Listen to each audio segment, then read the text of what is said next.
Santo Evangelho do nosso Senhor Jesus Cristo, conforme nos escreveu São Lucas, no capítulo 1, dos versos 39 em diante. Glória te seja dada, ó Senhor. Naqueles dias, Maria partiu para a região montanhosa, dirigindo-se às pressas a uma cidade da Judéia. Entrou na casa de Zacarias e saudou a Isabel. Quando Isabel ouviu a saudação de Maria, a criança se agitou no seu ventre. Isabel ficou cheia do Espírito Santo e com um grande grito exclamou: Você é bendita entre as mulheres, ou bendita és tu entre as mulheres, e bendito é o fruto do teu ventre. Como posso merecer que a mãe de meu Senhor venha me visitar? Logo que a sua saudação chegou aos meus ouvidos, a criança saltou de alegria no meu ventre.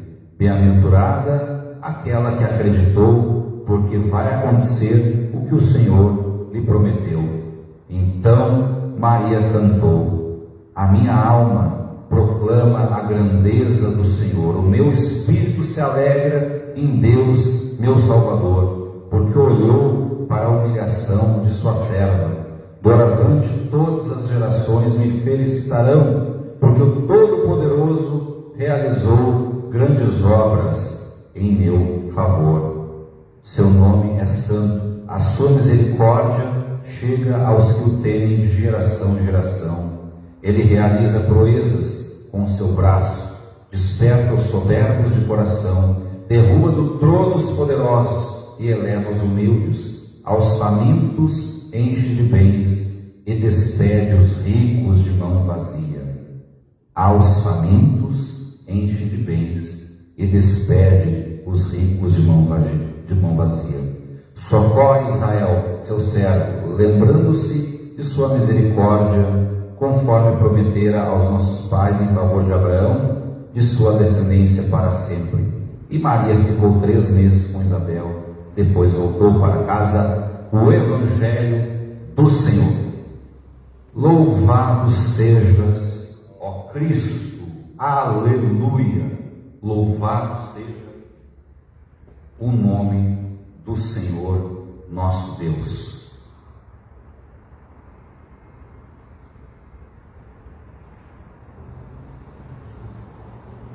Essa palavra que eu trago aqui para vocês nesta manhã, eu peço que o Eterno, que o nosso Deus nos inspire todas as nossas ações. Eu gosto dessa oração, talvez alguns vão lembrar que eu repito ela às vezes, é uma oração meio repetida. Além de orações espontâneas, eu acho importante esses tipos de orações. E eu peço que Deus comece nele, e nele termine tudo aquilo que nós formos fazer. Isso é muito profundo, eu creio. Por Cristo Jesus nosso Senhor. Alguns poderiam dizer Santa Maria, Mãe de Deus, e eu digo também, rogai por nós. Em nome do Pai, do Filho e do Espírito Santo. Amém. A necessidade de Maria para a nossa fé. Esse é o título dessa pequena reflexão, esse sermão que eu faço no dia de hoje. A necessidade de Maria para a nossa fé. Todo mundo aqui está familiarizado o que é a Igreja Anglicana, os nossos ensinamentos sobre o anglicanismo, dentro das grandes tradições da cristandade, Igreja Católica Romana, o catolicismo, luteranismo, igrejas protestantes, depois o presbiterianismo, com as igrejas reformadas, igrejas batistas, passando por uma infinidade de igrejas pentecostais, as igrejas ortodoxas, onde na verdade, numa lógica católica, o anglicanismo, as igrejas ortodoxas e a Igreja Católica Romana, nós temos meio que um triunvirato de igrejas católicas, por assim dizer. Católicas por quê, Rafael? Todas elas não são romanas. Católicas pelo fato de acreditarmos também na tradição. Então não se trata de somente a Bíblia, só a Bíblia. A Bíblia, para nós anglicanos, ela não é um livro mágico ou inerrante. Nós temos que Jesus Cristo é a palavra de Deus, é o verbo, é a chave hermenêutica para a interpretação das Escrituras. Diferentemente do mundo muitas vezes protestante, reformado ou pentecostal, que costuma tratar a Bíblia de forma inequívoca e a qual tomam como o sola scriptura, né? Sola fide, os vários solas reformados. Mas nós aqui proclamamos eu faço essa pequena introdução, não é para desfazer da fé de ninguém, e eu mesmo me identifico muito mais como uma pessoa reformada, e essa reflexão que a gente faz é apenas para categorizar a partir de onde nós estamos. O anglicanismo, ele é tanto católico quanto protestante desse ponto de vista. E dentro das suas três divisões internas do anglicanismo, nós temos o anglo-catolicismo, que as nossas igrejas todas, vocês veem, nós fazemos o uso de velas, nós temos a nossa liturgia, o nosso modo até um tanto quanto rebuscado de vestimentas e a nossa liturgia, o livro de oração comum. Isso tem muito mais um traço, uma aparência, digamos, católica. No entanto, o anglo-catolicismo não é catolicismo. A Igreja Católica tem as suas honras, as suas doutrinas, tem o seu modo de ver a Virgem Maria, inclusive, e o anglicanismo, no caso do anglo-catolicismo, nós também temos uma leitura da Virgem Maria que não desqualifica jamais qualquer outro tipo de leitura, muito pelo contrário, abre o espaço para a contemplação do mistério. A Igreja Romana, hoje, eles celebram a Assunção de Maria, onde, segundo as tradições católicas, se acredita que, assim como Jesus subiu aos céus, que Maria, no caso Jesus, ascendeu aos céus, por isso a festa da Ascensão aos céus, mas Maria, ela teria sido assunta aos céus.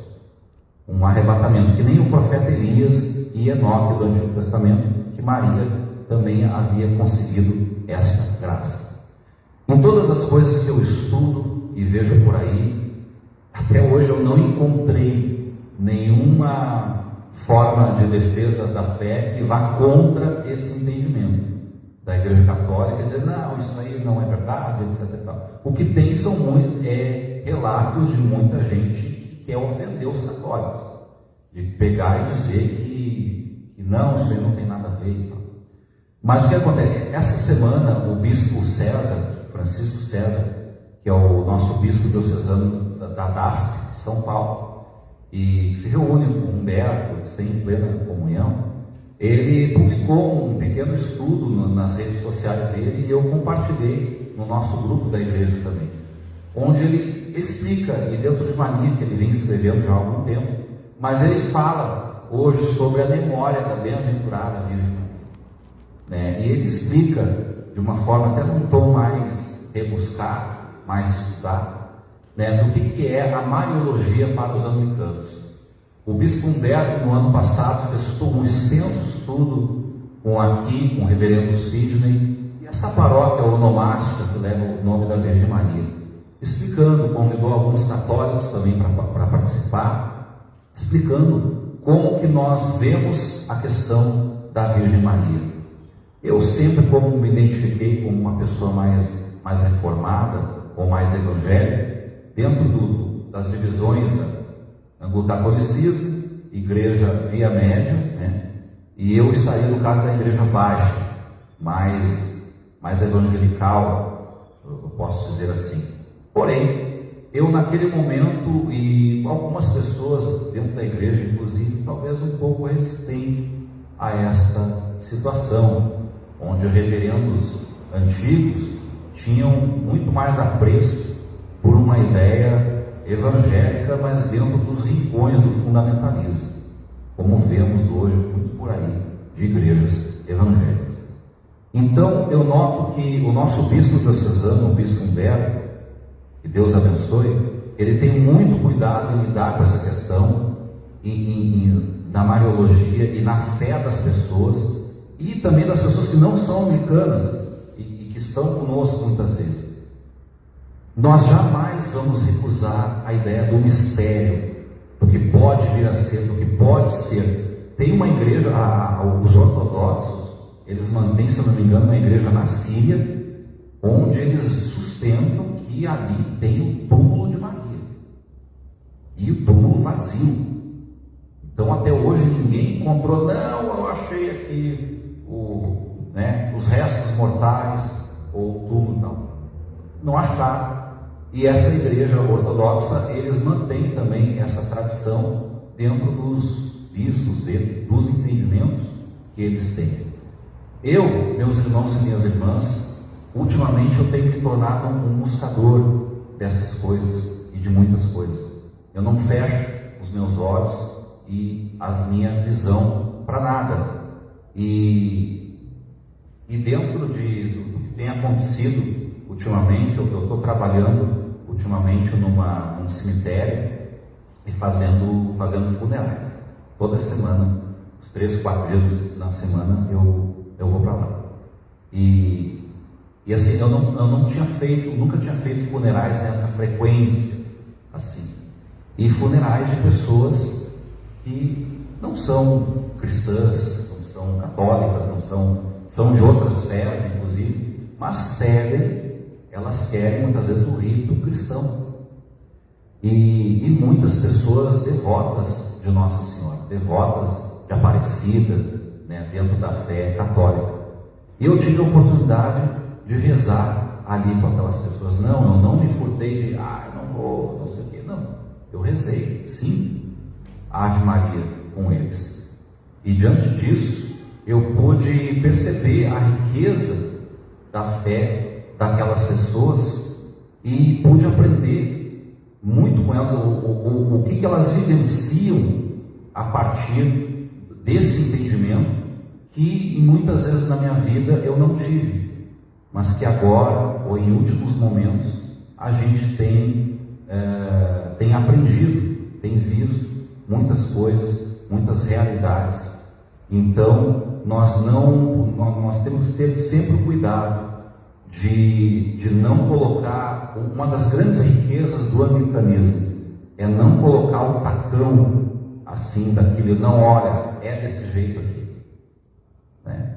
E tendo esse cuidado, a gente se abre para que o Espírito Santo de Deus possa nos fazer tocar em outras vidas, tocar em outras realidades.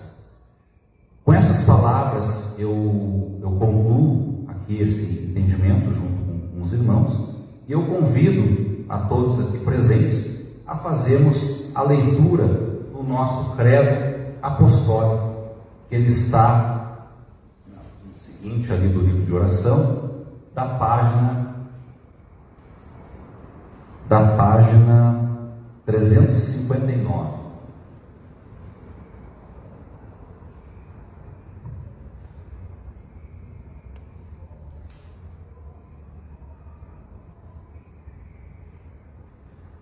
Assim nós proclamamos o credo apostólico, dizendo: creio em Deus Pai Todo-Poderoso, Criador dos céus e da terra, e em Jesus Cristo, seu único Filho, nosso Senhor, o qual foi concebido por obra do Espírito Santo, nasceu da Virgem Maria, padeceu sob o poder de Pôncio Pilatos, foi crucificado, morto e sepultado, desceu ao Hades, ressuscitou o terceiro dia, subiu aos céus, está sentado à mão direita de Deus Pai Todo-Poderoso, de onde há de vir julgar os vivos e os mortos. Creio no Espírito Santo, na Santa Igreja Católica, na comunhão dos santos, na remissão dos pecados, na ressurreição do corpo e na vida eterna. Amém. Assim